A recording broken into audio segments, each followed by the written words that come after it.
Welcome, everybody, to our first episode of International Student Talk, sponsored by Computer Systems Institute. We are very excited to be able to bring this podcast to you just so you can get more information from an international student perspective. We are here for you as international students, just to be able to get some information, whether it be related to international student issues or international student success stories or just everything international student related. And so today we are going to have a special guest. We have Mouna Zamran, who's actually going to be talking about her successes here in the United States as she started out as an international student. Hopefully, you'll be able to gain some insight from Mona's journey, and you will also be able to take something that you can take back as well in terms of being an international student here in the United States. We want to welcome Mona Zamran here in the podcast. Thank you so much for having me. First of all, how are you? Thank you for your invite to the podcast. I am humbled and honored at the same time to consider me for this and hopefully bring a little bit of insight of my journey and share it with all the community out there. Anyone can have some impact at some capacity, and I hope that I bring some lights to that. One of the questions I want to go ahead and ask Mona really quick is, where are you originally from, Mona, and what brought you here to the United States? I am from Morocco. It's many people say, "Oh, is it South America?" No, it's actually North Africa. I am from Morocco. We made it to the quarterfinal to the soccer football cup, so that's something you can remember. We have a good team. What brought me to the United States? I would say my ambition. My ambition.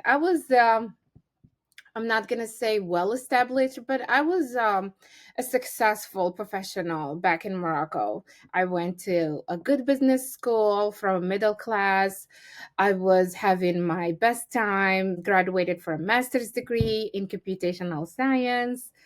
And after that, I went in and I felt like I worked for multinational companies, but I felt something was missing. One of the years I had an exposure to go for an internship within those years of me doing the bachelor and the master's degree. So when I was in Morocco, I feel like I was in a, famous, it's like Ivy League school here in the US. So I was in one of those schools back in Morocco. So I felt like I'm in the top of the world. When I went to China and I went to Hong Kong and I worked, with a lot of peers from around the world, I felt so little. I felt like I don't know anything. Nobody knows even what school I am from. Nobody even knows the country I am from. So I felt like it's like coming back to perspective. I wasn't looking straight. It's like I put glasses. And I felt so much ignorant about what's happening around the world. And I feel like I think I want to be a citizen of the world and I want to go out there, study, learn from everyone. I met a lot of nationalities there and it just made me hungry to learn more and explore.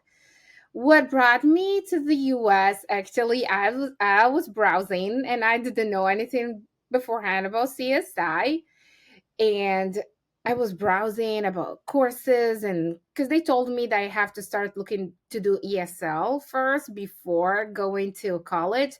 Because back then, either you can do ESL in the country or you can do the TOEFL and IELTS. So I was like, maybe it's gonna be an opportunity for me, to see if the US or whatever country is a good fit for me. So I don't even remember what day I entered my information to the CSI website, but anyway, I got a call and an email. And I was like, what? I mean, I don't even remember. So all I remember is that somebody reached out to me in the email saying, "Hey, I am an advisor. I am here to help you. What do you need? I see that you are a professional. Would you like to learn more? Let's book a Skype call," back then. So when I did have that call, the whole world changed for me. I can never forget those days. It's like everything felt relevant. I was excited. I was like, mm, scared at the same time. I mean, I am established. I have a job. I have a full-time job as a cost controller in a multinational company. Everybody's dream is to have that status and to be like me. People's dream is to be like me, but I was like, no, I'm letting everything this go and I'm going to this unknown dream. So they helped me. I remember the advisor helping me also with the a visa interview.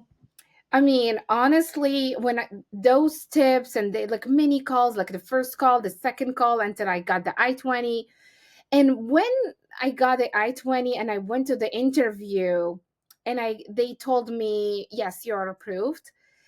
When I came back and I told them at the CSI back then, it was an advisor. I think his name was Shaker. And then I told him that I got the visa. He's like, "Whoa, you are a miracle." So I was like, "Wow, it was very back then the rate of approval to the visas was very small. But I mean, I just made a case and they approved us. So it sounded like the dream came true. And that's where my journey started. That's awesome because, as most viewers don't know, from my perspective as well, I came here as an international student from India You did? myself, and you were one of the lucky ones that got the visa the first time. I actually got denied the first time, and then Um, actually went ahead and said, you know what, why not try again one more time? And then I did, and then I got the visa the second time around. So you were one of yeah. the lucky ones that got it the first time around. Yes. I think I can say that. Yes. It was like a blessing. Oh my God. I remember the day I resigned from my job and I was so happy. I mean, it just like it felt like a little girl who got her candy. Just like I'm leaving. So, just talking about you coming here to the US after you got your visa, you came to study at Computer Systems Institute at CSI with ESL to start off with. Is that right? Yes, I did all the ESL in CSI. I came in as, I think, intermediate. I did the intermediate, I did the advanced section, and I also did the business curriculum. I did the AAP back then, the administrative assistant, Mhm. which helped me a lot to my current job. And I did also the customer service, and I think I did part also of the small business. So I loved it. Honestly, I felt like, you know what? It gives me a great background to understand the business ethics of the US. Many people say, what is the secret of the, United States of America to be a leading country? Nobody knows something. I think from my perspective, I discovered why. I think hard work and business ethics. I think we are hard worker, although Germany is famous for that, but I think we are hard workers a lot.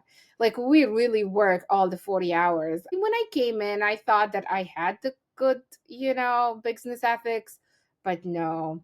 And the programs in CSI helped me do the business writing, the business reading, how to type an email. Those things are not taught in school, right? In the regular college school. No, even the reading or the critical thinking, how to use Microsoft. I mean, back in my country, I used it in French. So when I see the version of the Word, software here, it's totally different. How to do a PowerPoint. It's like there is a standards of the US, professional that is known. And if you don't adhere to those, you look like an outlier, right? So I'm grateful I had the opportunity to brush up my skills in the business, PowerPoint, administrative assistant, and even some accounting with the small business curriculum. I think I got introduced to QuickBooks, which helps me up to this day. It was a very great time for me and a learning experience. I had also an opportunity to help them sometimes when as a student ambassador. So I was talking to the students, helping them in the Student International Festival. We were like learning about everyone's culture. You'll learn also about other students' culture, what is prohibited, what is considered offensive. Like if I didn't have the CSI, period in my life, I wouldn't have known that. Like, not to brag or anything, but I am having those understanding because I had the exposure to that. Like, my friends are like Ukraine, Russia, Poland, India, China, Philippines. I mean, there is a variety of countries in CSI. And I had and that's what makes the US society, right? So, whatever, even in the small chat now in the business, when I talk to someone, I know what's important for them. to Ukrainian, to Russian, to any person like from Eastern Europe, from Asia, from East Asia. I know how to talk to them, connect with them. So I felt like just I'm so grateful to be at CSI back then and learn from it. And the teachers, they were just amazing. They helped us. I thought back in when I was working, I thought my English was good. But then when I came to the US and the instructor was talking to me, I'd be like, I barely like their English, like the word, the tone is different. Like we use some words that are nonsense sometimes in our, informal language. Sure. But it just when I want to say like I don't know a dessert, I say desert, and that's completely different. It's like environment versus what you're trying to have something sweet. So it's just like it's different. It's totally different, and I am very grateful for that period. It taught me a lot. Yeah, so talking about it, teaching you a lot, I know one of the biggest challenges for international students when they first come here to the United States is really the difference in culture, the difference in Yeah, systems possibly as well. Like when I came from yeah, India, for example, it's a lot of road memorization kind of aspects of things. Whereas here in the US, there's different aspects where you actually make presentations, you have group projects, sales. like that, having to deal with all of that. So, what did you learn as an international student besides, coming from Morocco? What did you learn that's different as an international student here in the US that you would want to share with everybody who's looking at this podcast? I would say resilience, and just like I think resilience at every step. Sometimes we are so much eager to finish school or to finish a course because we feel like, oh my God, it's not really relevant, but just trust the process. If God put you there, that means there is a point of it. There is nothing random in this life. I would say resilience, trust the process, talk to a lot of instructor. I was talking to the dean, the academic dean, a lot. You will be surprised from the amount of advice you will get from these people. The reason why I am at where I am right now is because I connected to people and I try to learn from them. I go to the dean, the academic dean back then. I think she was a lady. I go to her and I say, "Look, you know what? I'm so lost. Do you think I should keep my discipline? Should I change? Do you think like just talking to people, you will be surprised how very generous they will be. Generous, just think about it. I mean, sometimes people say, yeah, I cannot wait to finish this program, I want to go work. Just don't worry, no rush, enjoy now. You will miss those days. Learn to be resilient and to really understand there is an outcome for every period we go through in life, even though it sounds so hard. But there is something that is going to come out of you and going through this. I was coming to a class, I was driving 30 minutes. I used to live in Chicago and I used to go in Skokie. So sometimes my husband back then, because I didn't have a ride and I didn't know how to drive, so he comes, he drops me for a class from 3 to 6 p.m. and he waits for me in the parking lot. He was missing his work. I am so dependent on him.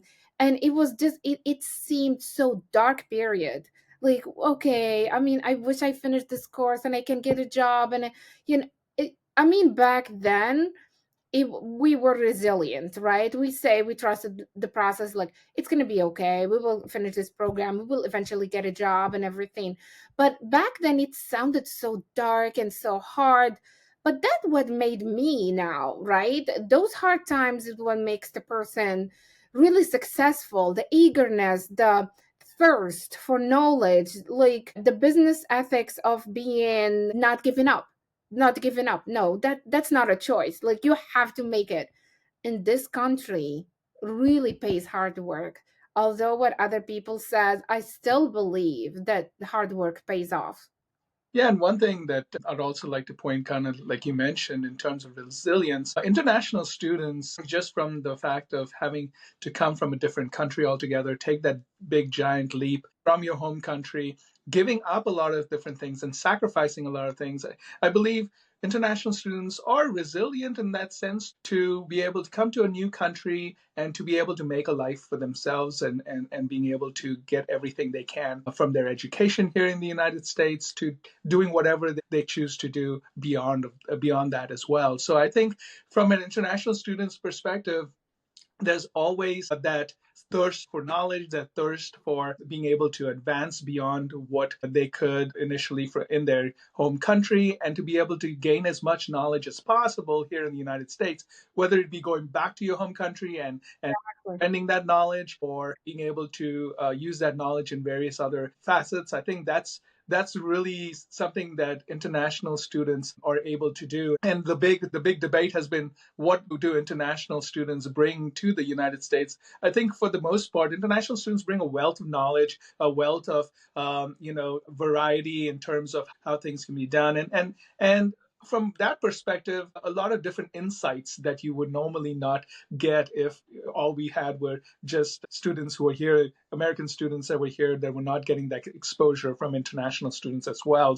So I really truly believe that international students bring a whole load of information, lot of variety, and actually helps elevate the education here as well in the United States. So thank you for that, Mona. I know those are some of the aspects that you talked about, and I wanted to kind of talk about you currently. Like after you finished up your studies as an international student, what did you end up doing, and what are you currently doing, and what does the future hold for you?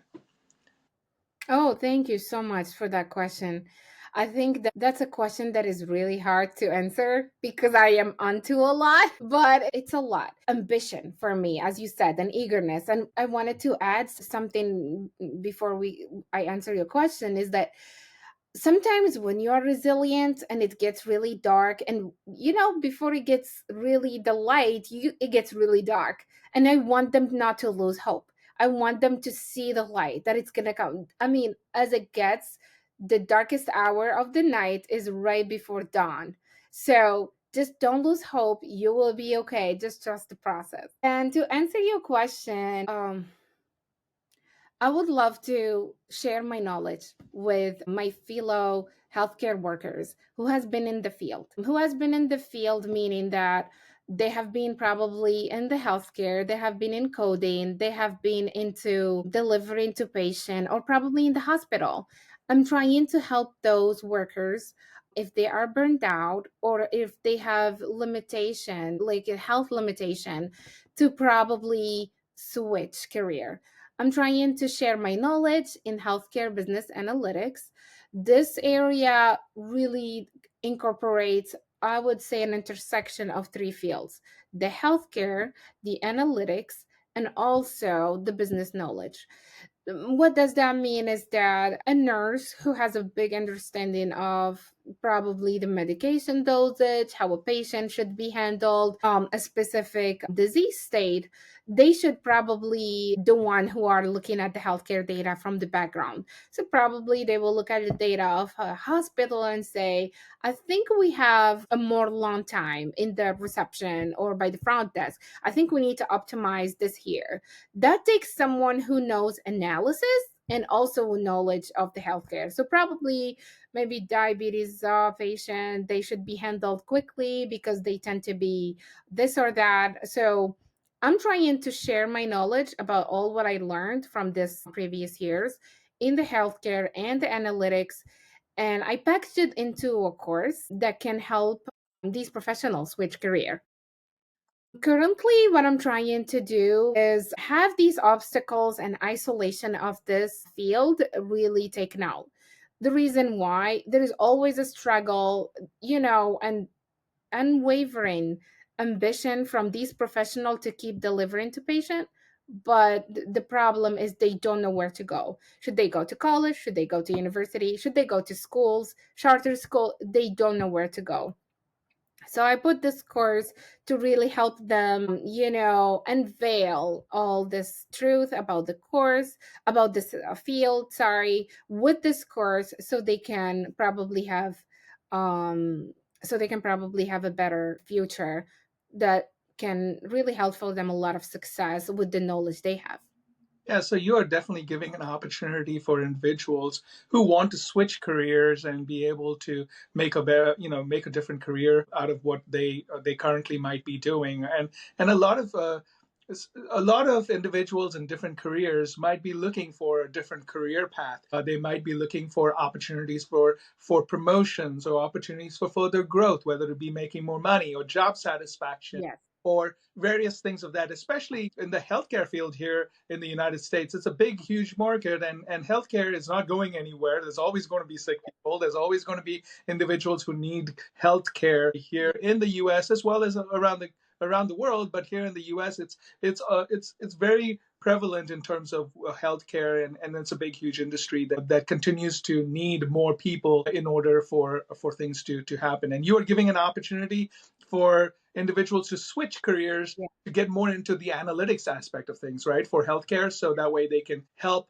businesses, which are really the hospitals, the doctors' offices, the various aspects, to be able to optimize how they do business effectively here in the United States. And that's the big key important aspect of things, looking at analytics and being able to optimize the business. It's a big thing, not only just in healthcare, but also in other businesses as well, where they are trying to optimize things so they can cut down costs, they can improve efficiencies, they can do a lot of different things to be able to help improve their business. Because again, the name Correct. of the game is really to be able to improve the efficiencies and provide a good service for your customers. And that's very important from that perspective, and that's something that you are doing as far as giving a course, offering a course for individuals. I know that at a later time we will actually hear on this. We will also put out a free teaser course that you Yeah. developed. We will put it as a link here for the podcast as well. So individuals who are looking at this podcast can also, if you're interested in seeing what Mona has developed and are interested in following that path, that is also something that you could check out and do. And we will definitely put it on the podcast as well. But Mona, the big question is also, why would people want to take this course? What is your background? Why is it that they would want to take this course, and why should they say that they should take this course from Mona compared to someone else or some other college, university, or anything like that? Why is it that they should take it from you? What is it that in your background that gives you the authority to be able to put this course together? Thank you for that question. I was waiting for that. That's a great question. First of all, I can list out all my credential, but people are so good at Googling me. I believe having the credential comes from two things: experience in doing and the academic credential. Academic credential, I have a master's degree in the analytics and the data science and the AI. So, meaning that I do know the coding skills and how to teach you those in a very easy way and breaking down into very easy format. That's one.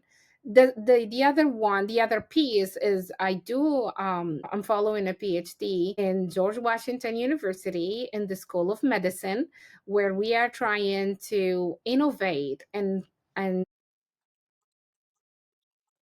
ambition within the healthcare that will empower. Everybody knows that our healthcare system needs a lot of support from us. Who? The healthcare workers. The healthcare workers who are in the field and who are seeing the pitfalls that we are in. So we cannot just expect everything to be coming from external entity. I'm just like, rolling my sleeve and say, I can help in this piece. This is what I can do. The why I put that, I'm trying to equip everyone who take my course, and I'm trying to make it easy. The reason why I've been in this field for almost now 10 years, the reason I'm putting it, I'm just giving them what they need to do their job in the healthcare. I'm not gonna give them chapters or a lot of readings, or I'm just gonna equip them with the skills that they need, either to do their job or complete their job description, or to succeed in interviews. I believe that's been a gap between the academic degrees and what the university are offering and what's in the real world. The little reason, the little cause I would say and reason behind this, and just a small example. if I come to you and I give you a very complicated, I mean, a Power BI or any business intelligence report, and I'm trying to relate to you a problem, and you're not in healthcare, you are just an executive, and I'm trying to relate to you what is the wait list among patients in probably the front desk or between the laboratory and somebody taking care of them. You wouldn't be able to do this if you did not have the coding skills and the healthcare skills, right? That's one. Two, you can achieve these goals two ways. Either you will use the most complicated tool visual, like, I don't know, maybe a pie chart, maybe a waterfall, or you can use just a bar chart. But if you're smart, you will level the data to a way. Once I see the bar chart, I don't need you to tell me the story. I can understand the wait list for the diabetes patient or some specific patient within a disease. This is what it is. Within diabetes, the wait list is 7 minutes. Within for hypertension, the wait is 8 minutes. It's just a bar chart with the label underneath. That takes the simplicity is the power, the true power. That's what people need to embrace, that if you know the data, if you have the equivalent coding skills, you can package it all into a way that makes it easier for the decision maker to make the decision. And that's where I am coming in. Okay, awesome. And in terms of someone who might be looking to do this course, a couple questions is, are there any specific kinds of skills that a person needs to have in order to be able to get into the course? What is the like pre-requirements, I guess, or prerequisites for somebody to be able to get started? I would say there are prerequisites and there are preferred requisites, right? So, prerequisite, I would say anyone with an undergrad with a basic understanding of like any computer tools, any office usage of the software, I would say that's a prerequisite. Preferred would be someone either in healthcare or knowing coding skills. So I have two tracks. I have someone who have, the business and healthcare knowledge, but they don't know the practical side of the job. So that's a path. And the other path is for someone who has been in the coding, but they are missing the healthcare piece, and then I can help them with that. So those are the two tracks I have developed the course to fulfill for these two cohorts, I would say. And I believe there is no other requisites other than these. It is a matter of hard work. I will help them enable themselves with and harness AI. Previously, before, I would say these LLMs that we known ChatGPT are known before, I would say it probably was a little hard, but now not anymore. You can empower ChatGPT, you can get empowered by ChatGPT, you can get the help from ChatGPT to correct your code, to correct your knowledge. But you need to have the GPS. It's like the compass of like where you're going. So probably the LLMs or the AI can help you get there more faster, but it doesn't drive you. It helps you to get there faster. So I will be leveraging and helping them how to use the chat GPT, how to use AI to be good at their job and not let AI replace them, but actually empower them.